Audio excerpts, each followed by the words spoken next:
Olha o contra-ataque aí. Vem que vem o time avançando rápido pela meio de campo. Bola dominada no pé do camisa 10. Ele vai pra cima, passou pelo primeiro, passou pelo segundo. Invadiu a grande área, vai chutar. Bateu, é gol! Que golaço, minha gente! A experiência de futebol mais autêntica já criada para os games. Junte-se no 5x5 Rush, a nova maneira de jogar com os amigos e leve seu clube para a vitória. EA Sports FC25. Dê tudo pelo clube. Já disponível. RH, quer saber como voar no trabalho? É só usar a Flash. Com a Flash, você concentra toda a gestão de pessoas em um único lugar. Faça a admissão dos colaboradores e solicite mais de 8 categorias de benefícios. Ah, e você ainda pode fazer todo o controle de ponto. Conheça o novo onboarding integrado da Flash em flashapp.com.br. With something like 5 million podcasts, finding a really good one can take a ton of time. So let me recommend one. It's called Something You Should Know. I'm the host, Mike Carruthers, and in each episode we discuss topics that can be really helpful, like how to read people better, the psychology of crowds, or fun things like the story of Legos, or why you probably wouldn't be here if it weren't for horses. Something You Should Know is the name of it, wherever you get your podcasts.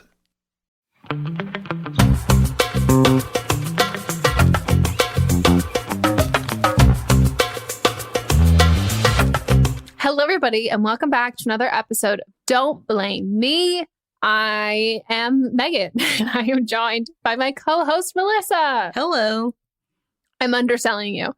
Not only is she the co-host, she's the producer. I am the one brain cell. She is I don't know how many we're supposed to have, but you are all the rest of them. Is that like a thing? Because I know it's a joke that you're like my last 2 brain cells. Yeah, I haven't heard anyone ever say somebody's one and then they're the rest. So maybe you should coin it. Can you quantify brain cells? Like, do we know how many we have? I don't think I'm sure at some point I've knew this answer, but I do not know this right now. Oh, you are the only one who went to college, so. Biology. And biology. So you're slacking. There's not much I can bring to the table in this, so. 100 billion is on average. So it's not an exact. Yeah, I definitely don't have 100 billion. Or I do, but they're just like Inside Out. Really, to me, I was like, if they did that movie for me, half of my brain would just be like at like a rave or Burning Man. Like half of my brain cells are just like. But those are not things that you do. No, I know. But have you ever seen Inside Out? Yes, I've seen it. But they're all like parts of who that she is already true. is. So yours has to be part of who you already are. No, that's what I was going to say. So like half of my brain is just ADHD. So probably all of my brain. So it doesn't work. I feel like they would be like walking around doing one thing and then walking away. Dropping it. Yep. And then there's like my Adderall comes in like once a day if I remember to take it. It's like trying to pick everything up. Every one of them and fixes. Yeah. Now, have you ever seen Legally Blonde the musical? No, I've seen the actual Legally Blonde. So Legally Blonde the musical, there's a song that Brooke Wyndham sings and it's like, I'm going to whip you. It's like whip into shape. Like, I'm going to whip you into shape. And she's like, she does the whole song jump roping and like doing like all of these kinds of tricks. And I feel like that seems like a lot to do for a musical. Oh, yes. And it's like a whole ensemble. It's not just, it's like everyone's doing that. And like, that's why singers practice belting on the treadmill. Yeah, running on a treadmill while they're singing. But just the rope is the part that adds the extra. The coordination. Yeah, because like people are going to mess up. Yeah. It's choreography. Like they like cross it. It's impressive. I think it's on MTV. I remember the search when they were searching. I watched that, but then I didn't get any further than that. Oh, so good. Maybe I'll watch it. I enjoy a musical. I enjoy a certain kind of musical. Yes, the fun kind, not like the depressing kind. I need a fabulous musical. I need a lot of dancing. Have you ever seen Dreamgirls? No, but I would love it. It's great. I bet. I need sequins. I need glamour. I need fabulous. Like, I need them to be like turning looks. Yes. If there's going to be a sad song, it's one. Yeah. And that's it. I don't think I could ever handle watching Dear Evan Hansen. No, I can't. And I won't. I have no desire to go. At all. At all. None. When I was flying back here, the two people on my right side, like they were sitting in front of each other, and one of them was watching Pulp Fiction, and then the other was watching Grease. And I was like, these two sides of John Travolta. Oh my God. That's funny. I realized how much I've seen Grease because I could not hear what was going on, but I knew exactly what was happening, and I was singing along in my head. Oh, yeah, that's a good musical. Mm-hmm. I loved Book of Mormon. Very funny. I thought it was fine. Like, it didn't blow my socks off, but it was fine. I've never seen Hamilton. An unpopular opinion. I don't really have the desire. But you wanted to see it for a while, and then what happened? It came out like on Disney Plus, and you were like, I'm done. You were excited about it. And then when it actually came out, you weren't into it. Here's the thing. I think the title should have been a clue to what Hamilton was about. And I just knew everybody was like going to see it and like it was like really good. And then I found out that it was like about history and they were rapping. And I was like, well, I like all the music. My problem with Hamilton is that if you've heard the soundtrack, there's no reason to see the actual thing because there's no words in the musical. It's only singing. Oh, so it's like old school, like opera style. Yeah. When I watched it, I was like, so why am I here? Because I already know all the songs. I guess I've got visuals now. Okay. I could picture it. Yeah. I've seen enough clips of it that I know what everyone looks like. I also don't love male-dominated musicals. Give me a couple of men in their supporting roles in a duet. Mm-hmm. But like my favorite musicals are Legally Blonde, Wicked. I prefer a powerhouse female and mostly women, like main characters leading it. Also because like half the time I'm like listening to or watching a musical, I just want to like then download it so I can like sing the songs in the car. Yeah. And if like they're too low and like they're just not fun, those are mine. Because I definitely don't listen to Book of Mormon. I like at all. No, that's not one that I just listened to. I can do most of Hamilton because it's rapping, so you don't have to worry about the singing, except for the women do sing a lot more. I've always, one that like I like kind of want to see, but just because I love one song from it. But like, I think it would be too sad is Waitress. It's good music though, because it's Sarah Bareilles. Yeah. Well, anyway, as people might, if they're new here, they might think that this is a podcast devoted to musicals. Kill me. Hell no. No, this is an advice podcast where don't blame me. You call in, you leave us voicemails, and we give you life-changing, wonderful, amazing, never been done before, throw up, spit it out, put it in a blender. Advice. So if you want to call in to leave us a voicemail at 310-694-0976. There you go. My brain stopped. And if you're an international listener, you can send us an audio message at meghanpodcast@gmail.com. We ask that you let us know your pronouns and anyone else's pronouns in the story. Make sure you include your age, if it's about relationships, how long you've been dating. But the best thing to do is to practice because you only have 3 minutes. Otherwise, you'll get cut off. So write it down, time it, see if you have all of the information, and then read it and record. And then you might get a diamond. I want to add this in there too. Write it down, but also have like a 1-sentence summary up top. Good call. Just so that we know the gist of the call at the beginning. So we know what important details to pay attention to. Yeah, like I'm calling about my relationship. A lot of people aren't saying their ages anymore either. Make sure you tell us your age. Anything else that we tell them? Nah. Just know that we're people that care about the rights of women, that are pro-vaccine, that don't like the cops. We're actually technically pro-life. Yeah, right. Yeah, so if that offends you, first of all, let me know how you got here. Mm-hmm. And then see yourself out. Or stay mad. Yeah. You're allowed to stay mad. That was for you, Rachel. This is for Rachel. So we don't have an update this episode, again, because if you can't tell based on my voice, I am still dealing with lots of COVID brain fog and just sheer exhaustion. It sounds like such a cunty thing when I'm like, listening is very hard. Holding a conversation is very hard. But updates. They really take it out of you. And you have to be very engaged. And I don't want anyone to think I'm a cunt. So we're not doing it today. You don't want any of our callers to think that you're a cunt. Yeah. I just wanted to specify. Just like in life. Oh, no, I am a cunt. But I don't want anyone to think I'm like being one towards them when they're here for advice. Exactly. I asked Mats if he thought I was nice. And he said, when you want to be. And I was like, that's what I hear too. But I'm also like, to be fair, if we just switch it, it's like, am I mean when I want to be? True. Sometimes it's accidental, but most of the time, like, I just think that like we're all joking around and someone's like, did not get the joke. Should we get into the first one? Let's do it. Hey, Megan and Melissa, get ready. I've got a petty one for you today.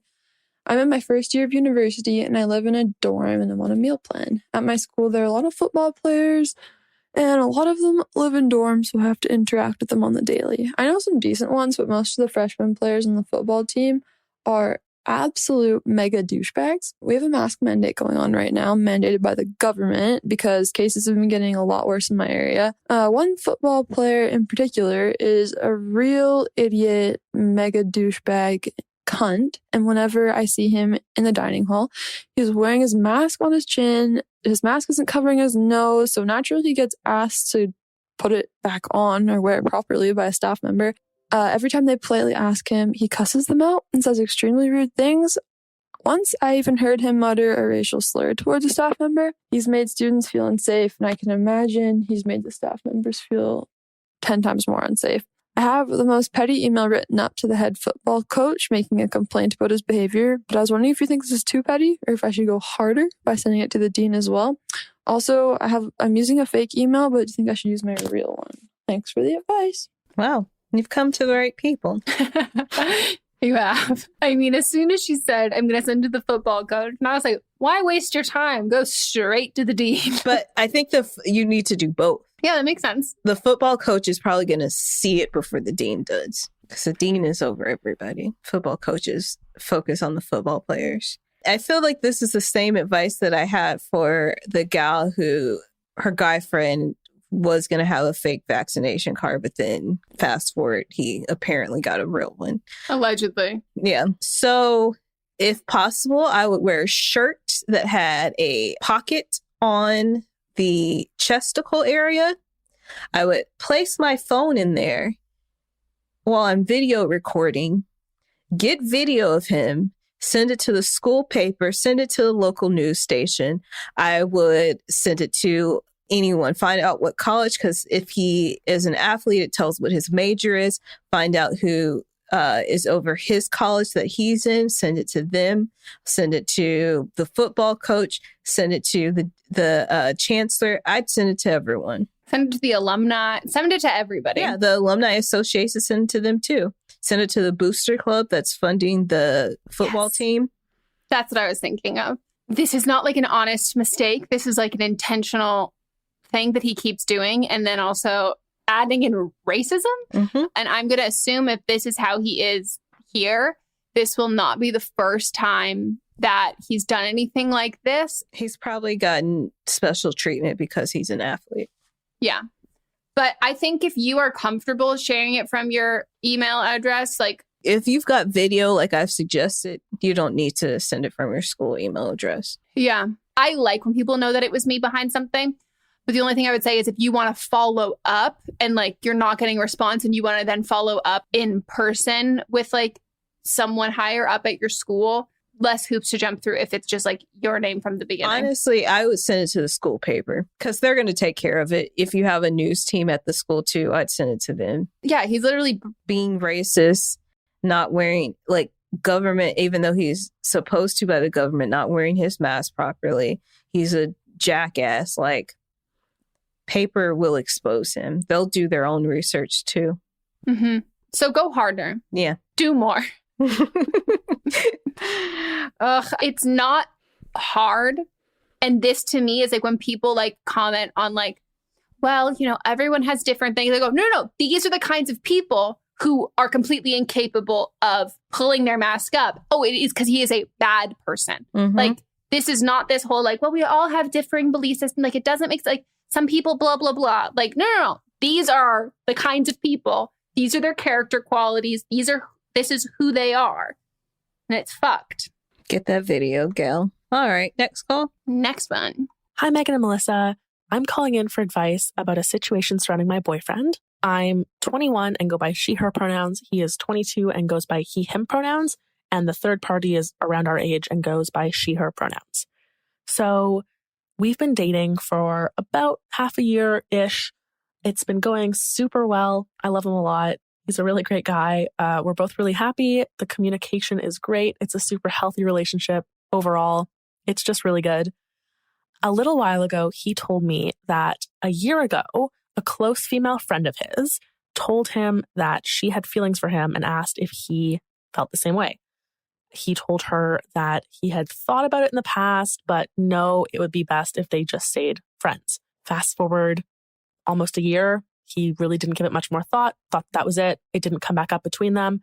And then right around the time that we went on our first date, because we talked for a long time without meeting because of the pandemic, she basically asked him, okay, so when are we getting together? To which he responded, we're not. I'm seeing someone. Why would you think that? So she had been under the impression that whole time that they were eventually going to get together, that he had feelings for her for some reason. And that was her understanding. He obviously did not have that understanding, thought that that was the last conversation, thought they had gotten over it. So they are both reading situations very differently. So since then, she's been quite bitter about the whole thing. For a while, I felt bad for her, not pity, but I could understand where she came from. I understand having feelings for someone who doesn't have feelings back, and it sucks. And I got that, and I understood, and I felt for her. But since then, she's been kind of shit-talking him to mutual friends, calling him an asshole and all of these things. And I just feel like that's really crossing a line. He didn't do anything. He just simply didn't feel the same way. And there's nothing that either of them can do to control their feelings, but it's cruel of her to be talking badly about him for no reason. So my question is really, what do I do in this situation? They've talked since and have sort of settled on being civil.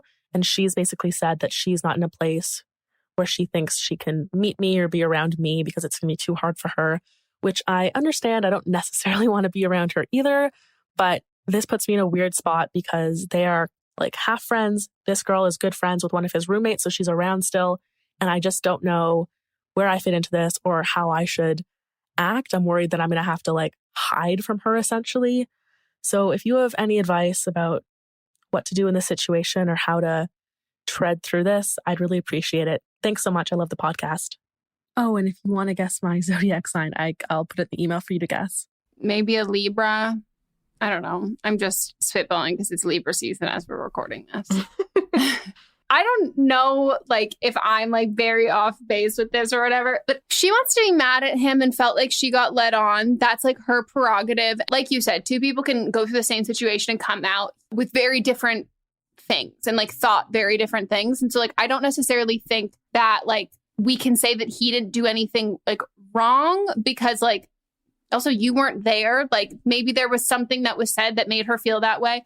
Or maybe there was absolutely nothing at all. Yeah, maybe he said something like, at one point I might have had feelings. I thought about it, but at this time I don't feel for you. And she's like, time's up now, baby, he does. And so he might have not been specific about saying no. And she heard that as later.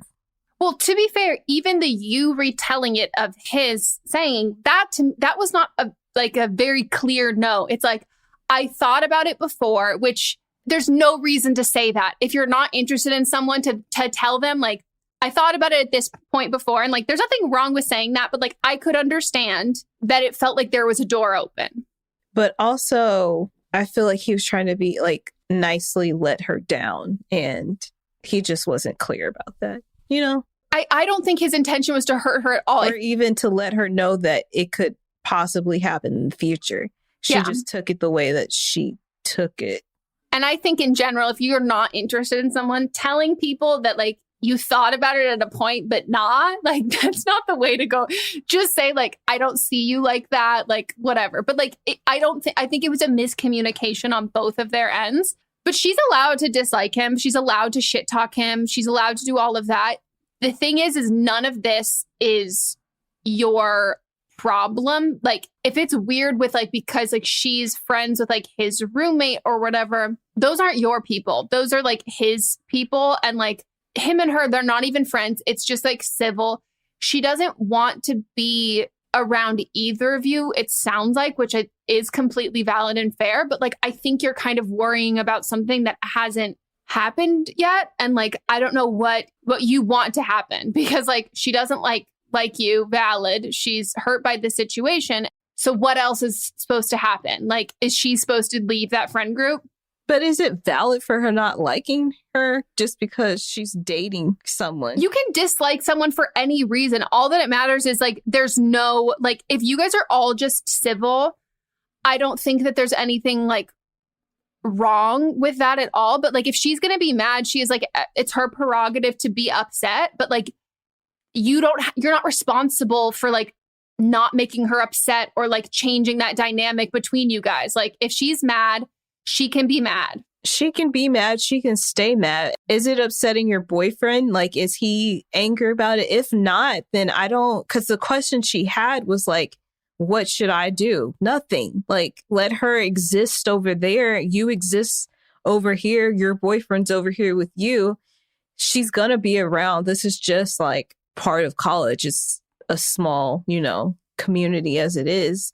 Just she can exist, you can exist, don't do anything about it. Like, if he doesn't say anything or do anything, then it's not your place to confront her. Yeah. And you said that like, you feel like you're going to have to be like dodging her or hiding from her. Like, you didn't do anything. No. And I've been in situations where it's like my high school boyfriend and I broke up, and like he started like seeing this new girl, and I got fucked over essentially, like with how I found out. Granted, my response was to have sex with her ex-boyfriend.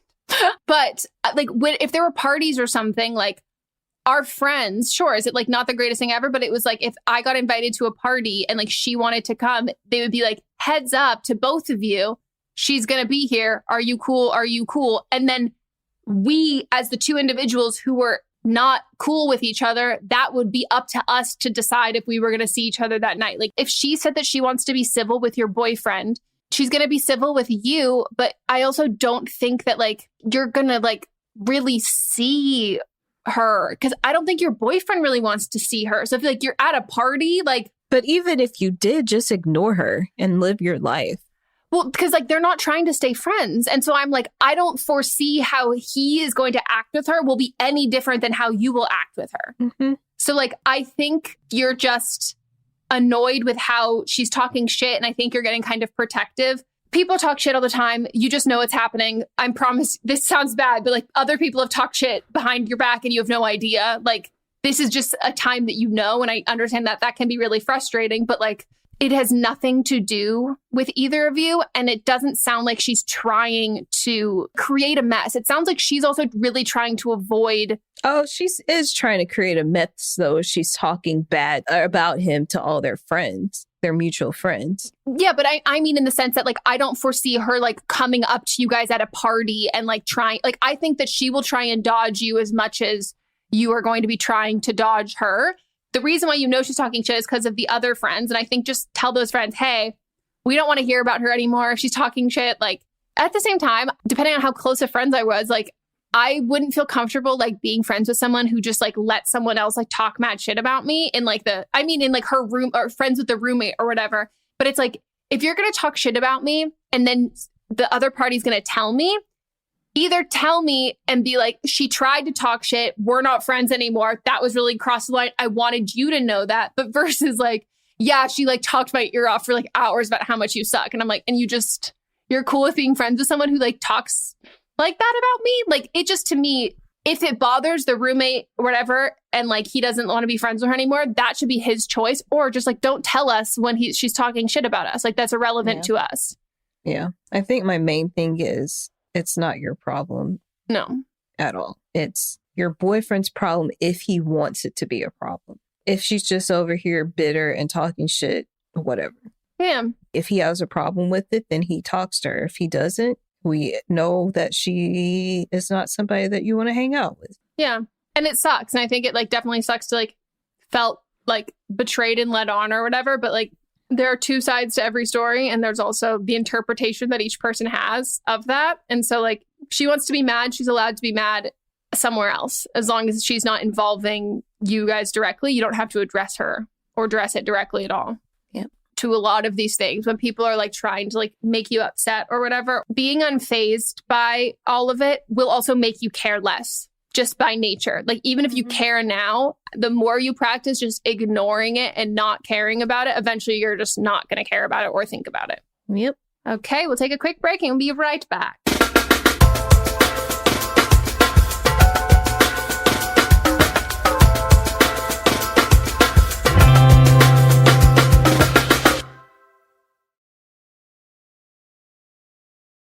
What's up, everyone? It's Noah Daniels. Hey, y'all, I'm JJ. Hey, guys, it's Kat. And we're your hosts of the Real Hauntings podcast, where we bring on guests who share their first-hand encounter ghost stories and supernatural experiences. Now on to the trailer. I've been warned to not tell this story, but I think because of the way it ends, it's okay to tell this story, because some people say that with certain entities, to like speak of them or talk about them or in any way like portray them as powerful will attract them to other people. The creepiest thing about it to me is a lot of times it would wait for me to notice it. Like, it would just lay its arm out like this, and then I'd be like, where is it? Where is it? And then I'd see it, and then it would just slither back. For more information on the Real Hauntings, Real Ghost Stories podcast, make sure you check out real.fm to learn more about our podcast and many other amazing podcasts.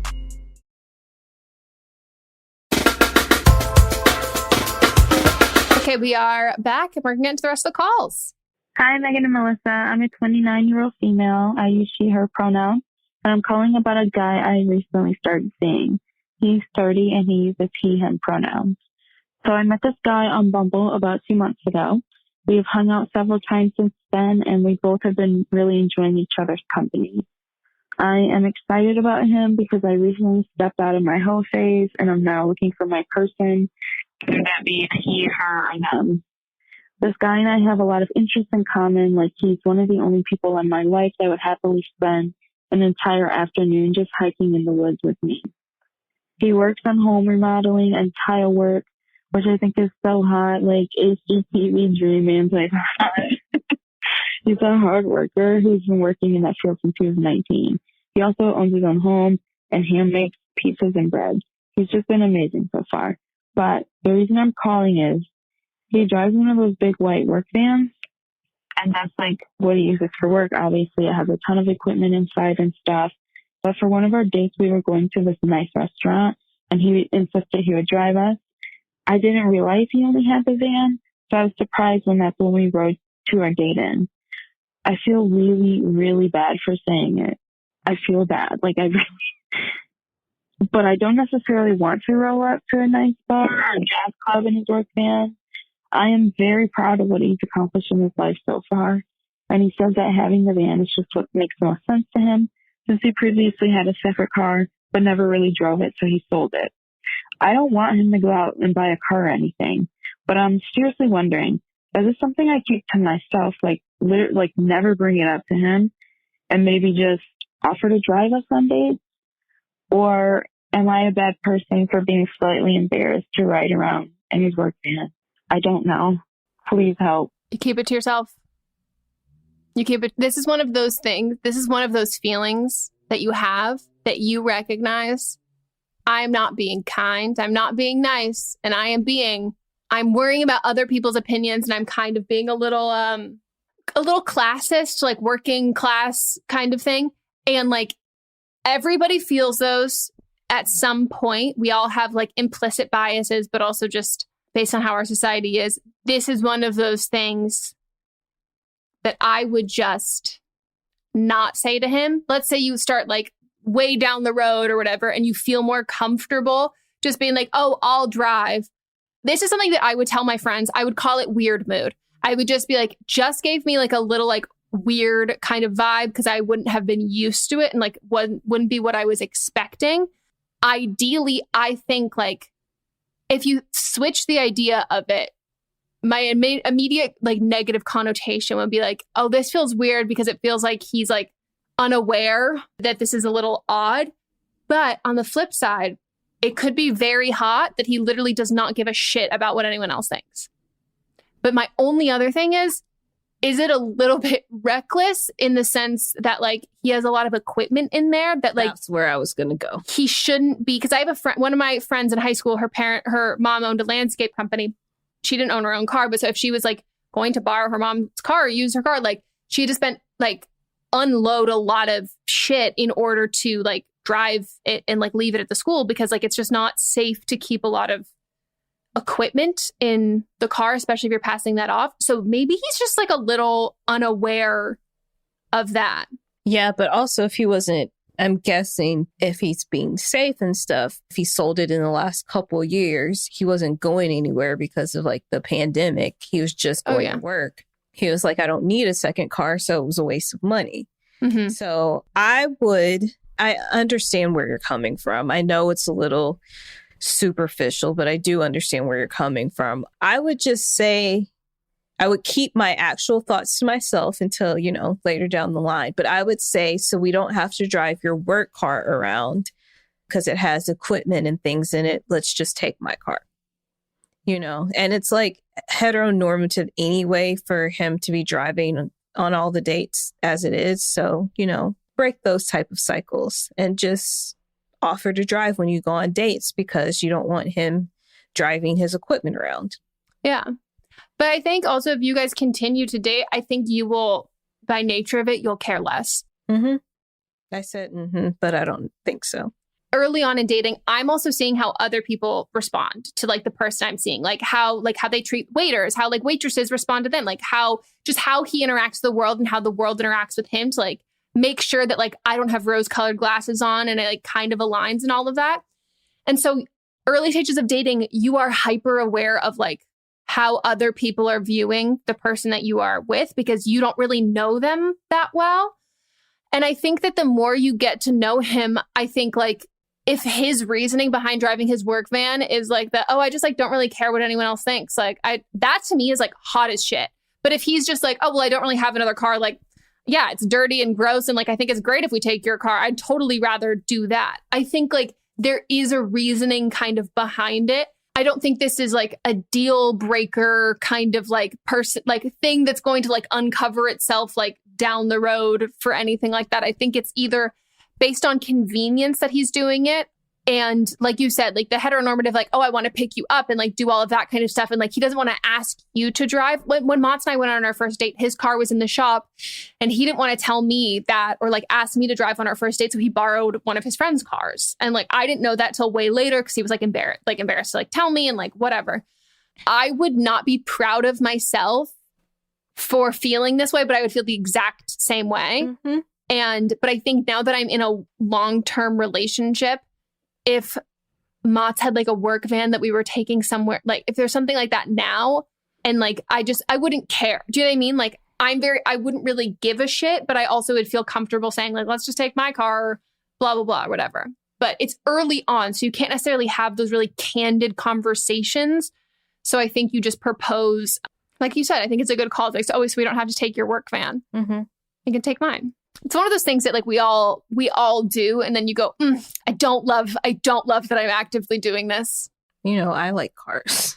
So I get where she's coming from. To be fair, I think like I would so much rather this than a guy who picks me up and his car is like completely trashed and like just like so dirty. And I'm having to like maneuver through like your car can be messy. Just like put it either in the back seat or like in the trunk. But like, if you're like cool with, or my first impression of you is like me climbing over garbage in your car, like I feel like you don't like me that much. Yeah, you don't like me that much. You don't care if we're planning on hooking up later. Your house is probably dirty. Like there's just a lot of impressions that come from that. Probably balls smell like macaroni and cheese. Expired. Macaroni and cheese powder from 2018. Does it expire?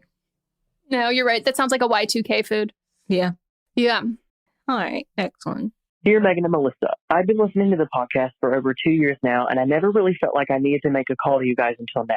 Something is telling me you might be able to help me. So here I go.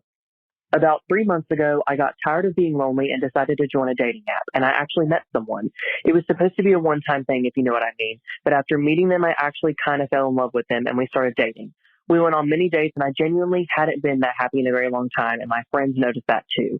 I felt so comfortable around him that I dropped everyone else's opinion, except my close friends, of course, and came out to the world. Shortly after we had been dating for about 3 weeks, I started going to his place for dinner/staying the night, and we grew closer. About 2 months in, he told me that he loved me, and I felt the same way, so I said it back. However, I was so sweet and excited not to be lonely and single anymore that I was ignoring the red flags. Not the kind where you feel like they are cheating on you, but the kind where they are putting in bare minimum effort and you are doing the most. The thing that I noticed first is that he was terrible at communicating, and I'm going to give you an example.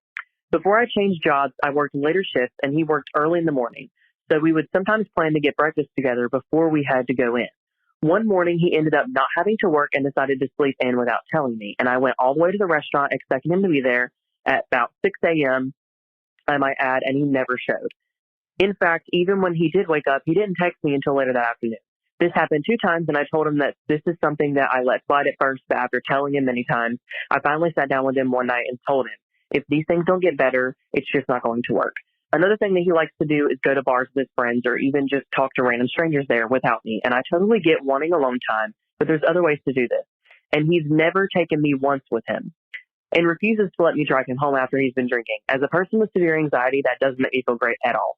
One last example is that I came to his house for dinner and he called me and told me he was coming home right after work. I got to his house for dinner at 7 with his parents and he called me at 9 telling me he was on his way home. His parents went to bed, and I then proceed to sit in his kitchen for 3 hours, trying to get him to pick up the phone, wondering if he's even alive. I then find out that he was at the bar and didn't even let me know. In my book, these are the things that I want in a relationship: communication, consideration, and compromise.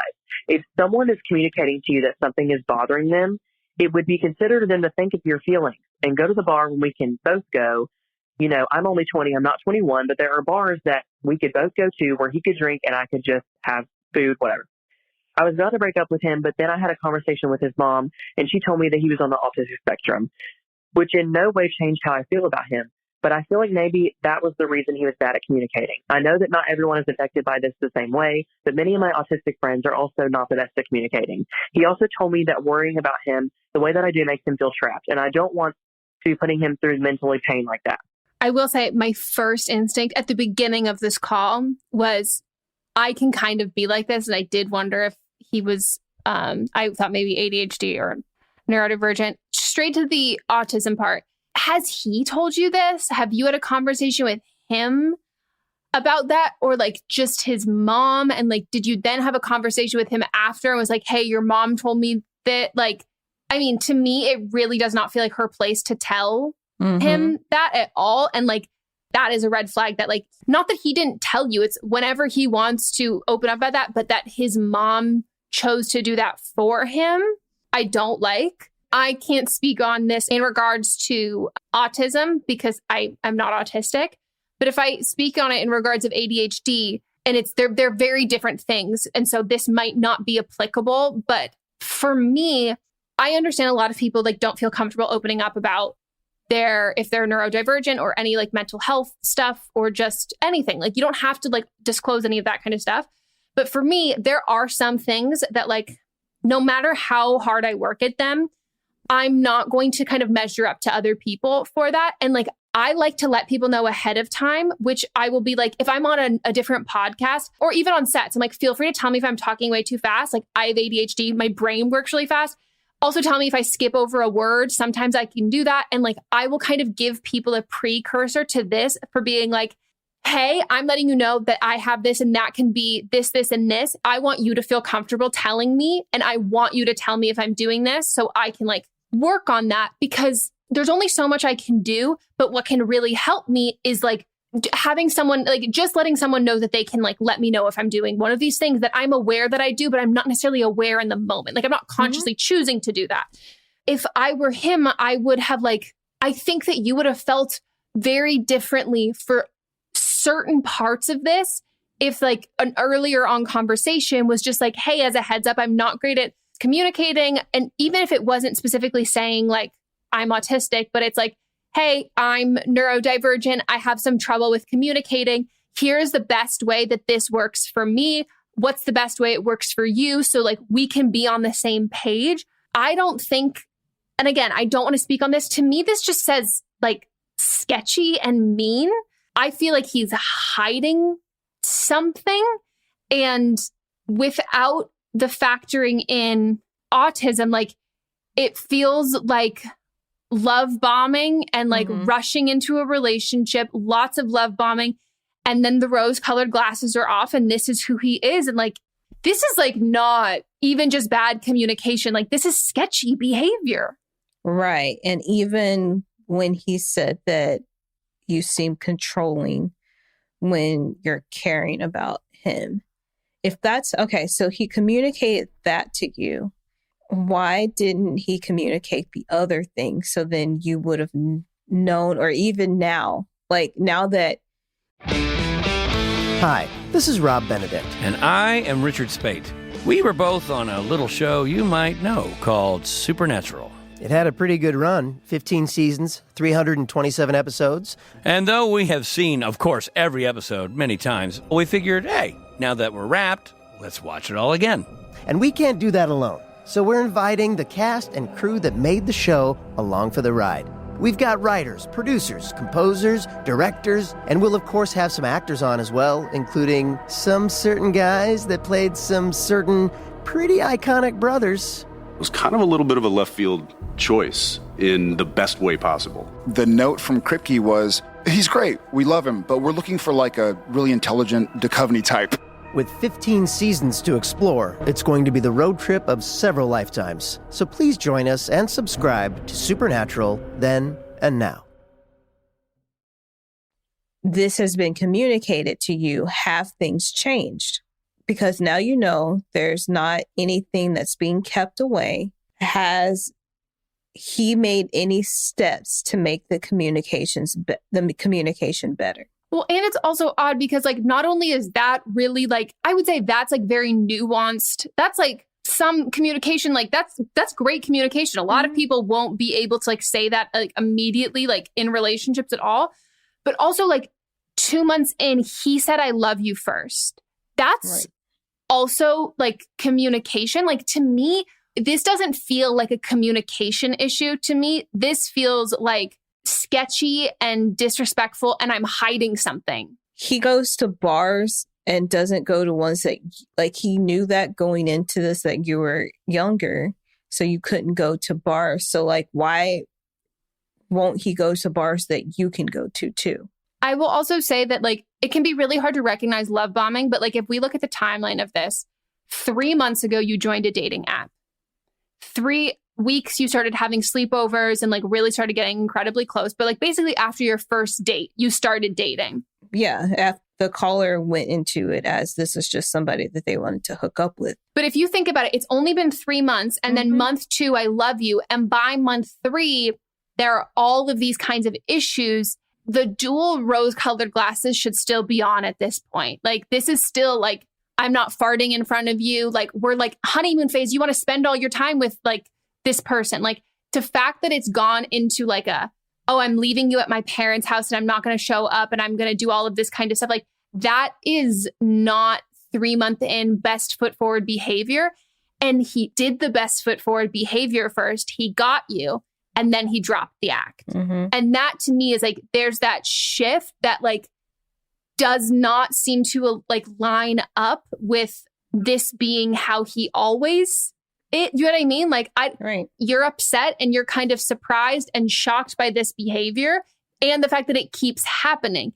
And that's because you didn't sign up for this at the beginning because he didn't do that. And it wasn't that he didn't have the opportunities to do that. He just chose not to. Yeah. So this just, it feels very, very sketchy. And especially what you brought back up was your constant like worrying about me feels really controlling. I'm like, this is somebody who wants to make you think that you are driving them into the arms of somebody else. Like this is someone who's like, you are controlling versus your caring. No. I mean, my toxic advice, get one of your friends, put on some disguises, follow them in your car, hide out, see him going to a bar. If he was a friend you don't know, maybe have that friend go into the bar, suss out the situation from there.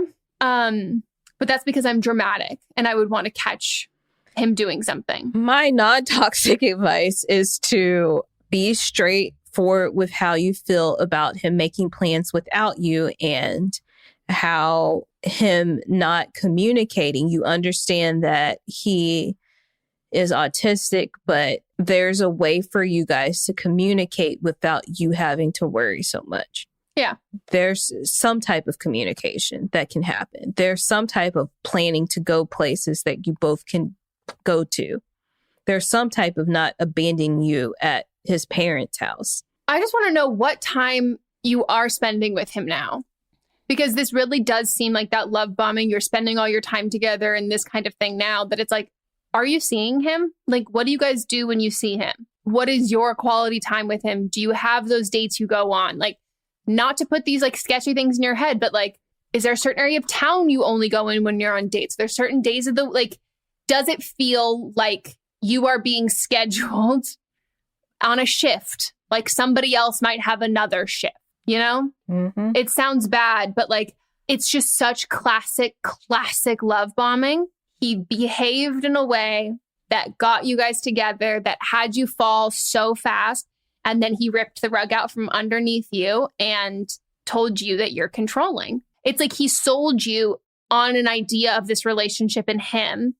And now he's showing you his true colors and being upset with you for feeling like betrayed or feeling like bamboozled, hoodwinked. Like, yeah. And there's nothing wrong with like wanting to have your friends and doing all of that kind of stuff. But like there is like boundaries and that kind of.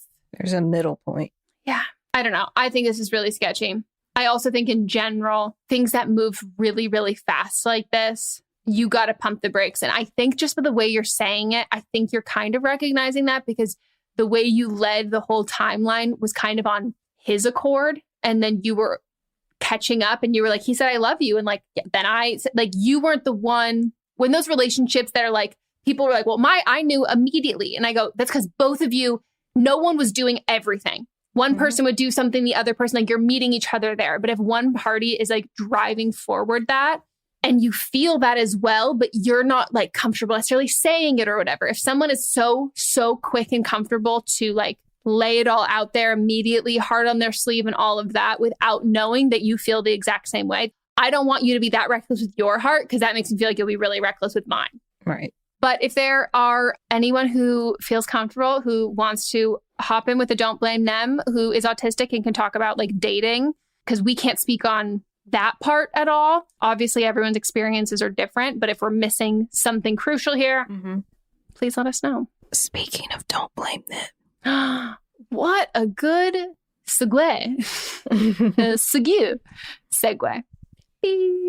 This is Don't Blame Them. This is where a caller will call in with their own advice from a previous episode. So, I mean, just like I said for the last one, but maybe they have personal experience, maybe something that we missed, or maybe they just have their own opinions that they want to share. Hi there. I was just listening to the podcast about the sororities, and I have graduated a couple years ago, but I was in a sorority while I was in college, and the person that I am now would probably never have joined a sorority. And I just wanted to offer my perspective. I joined a sorority because I wanted a community and I wanted best friends. Like I had never really had that in high school and I was looking for that in college. And I found that in a sorority and I live with my sorority sisters to this day. So I wouldn't necessarily go back and change it. But the longer I was in that sorority, the more I found that me and my friends, who I love so much, our values were not aligned with that of the sorority. We had similar values ourselves, but when it came to sorority values and what they cared about was not the same. And that really tears you down after a while. And I just kind of look back now and I'm like, I could have joined clubs. I could have joined many other things to develop friends and have a larger social scene. So I just want to offer that perspective. Thank you. Absolutely a great call. There's a lot of people who walk away from a sorority with like 4 or 5 really great friends and like you fucking hate the rest of them and that is still a win.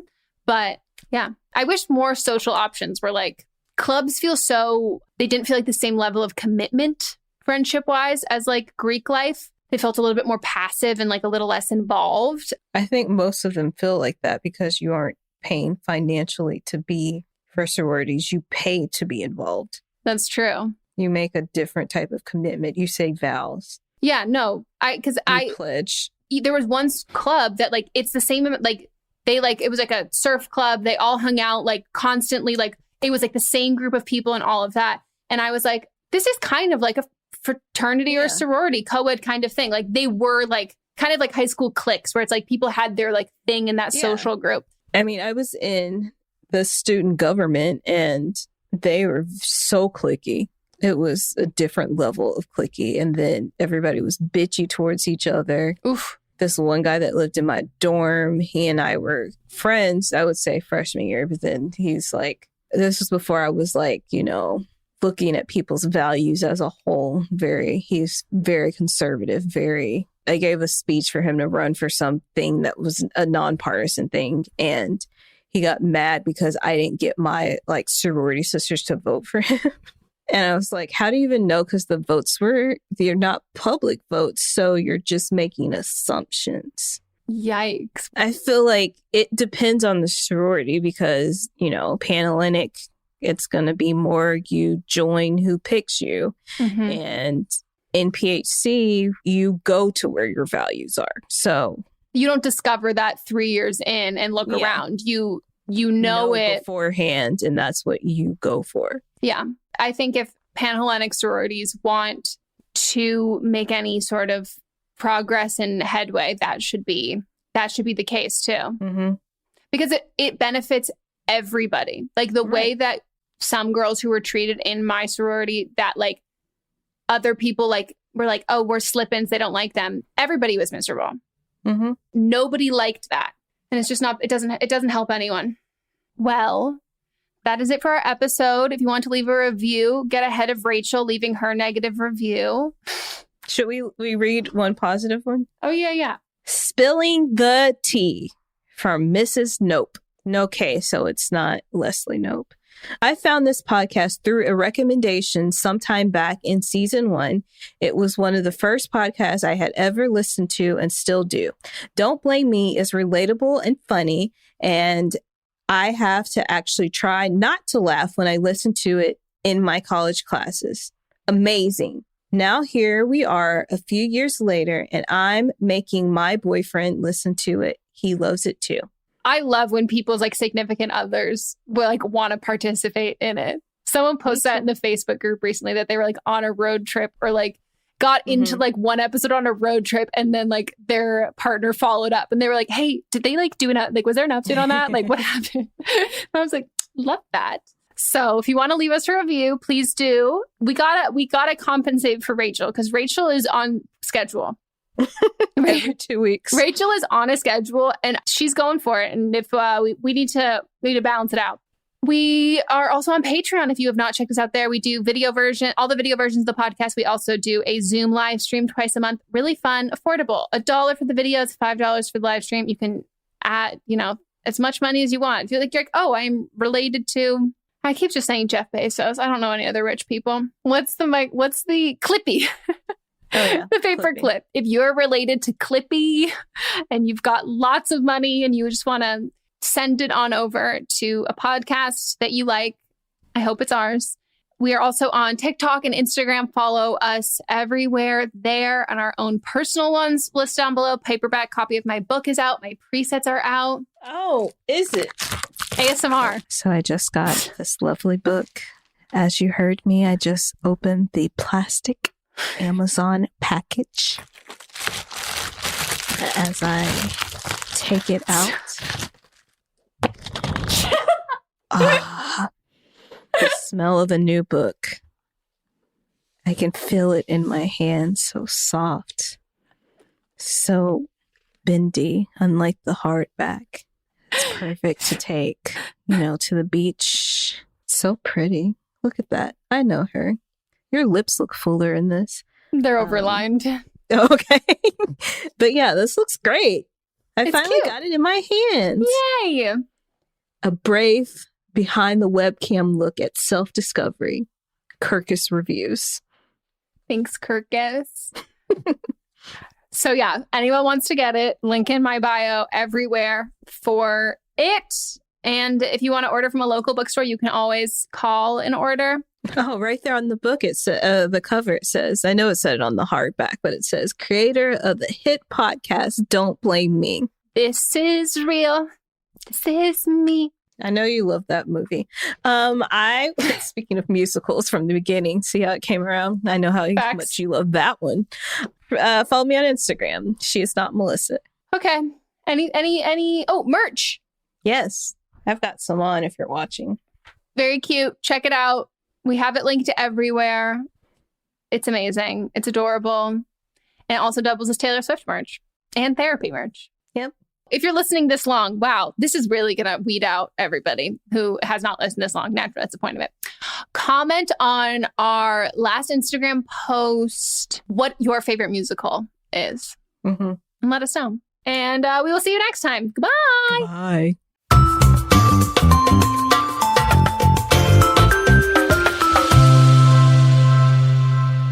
Don't Blame Me is a production by me. Executive produced by Melissa DeMonts and Diamond Imprint Productions. Edited by Coco Lawrence. Post-production sound by Chris Henry. Production assistance by Melanie D. Watson. Music by Ryan Hunter and Giacomo Picasso. Hey everyone, join me, Megan Rinks. And me, Melissa DeMonts, for Don't Blame Me, But Am I Wrong? Each week, we deliver 4 fun-filled shows. In Don't Blame Me, we tackle our listeners' dilemmas with hilariously honest advice. Then we have But Am I Wrong, which is for the listeners that didn't take our advice. Plus, we share our hot takes on current events. Then tune in to see you next Tuesday for our listener poll results from But Am I Wrong? And finally, wrap up your week with Fisting Friday, where we catch up and talk all things pop culture. Listen to Don't Blame Me, But Am I Wrong on Apple Podcasts, Spotify, or wherever you get your podcasts. New episodes every Monday, Tuesday, Thursday, and Friday. Do you love Disney? Do you love top 10 lists?